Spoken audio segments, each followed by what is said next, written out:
Paano po nangyari? Ang sabi ng Pangulo 2 weeks ago, meron po tayong about 50 to 60 days. 2 weeks lang po nangyari. Meron po tayong stock. Bakit sumipa po ng 120%? Yun po yung tinatanong ko. Nag-react po lahat ang ating mga sektor, agriculture, transport, lahat na po. Did the government initiate an inquiry, for example, from the players, oil players, kung yung 120% is reasonable? Mr. Chair, ang ibig ko sabihin, nung sinabi po nila na talagang ganito ang itataas, 120%, did we take their statement as gospel truth right away?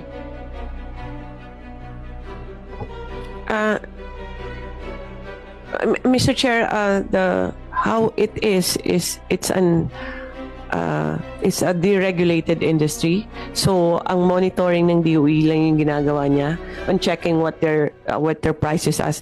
Yes, sir. It is within the range na kinakalculate din ng DOE, Mr. Chair. Mr. Chair, ako po, naiintindihan natin yung deregulated po yung oil industry. Pero kung ganito naman po kalaki, na 2 weeks pa lang, from 55 to 121 pesos, baka naman po kailangan nating usisain. Baka yung sinasabi po yung practices, baka kailangan naman po siguro nating revisuhin o i-revisit natin yung practices na yun. Wala naman po sigurong masama. Paano po ninyo nakuwenta yung 121 pesos? O sasabihin nila, Madam Secretary, based on our practices, naniwala na po tayo sa ganung salita lang. Paano po yung mga datos na pinakikita ko sa inyo ngayon? I am sorry, Mr. Chair, pero yung mga data nasa akin po. Kache-check ko lang po kagabi. Sa totoo lang. Kagabi po ay 495 pa nga po per metric ton. Idagdag po natin ang shipping na $15. At saka yung 1.71. Ito nga po yung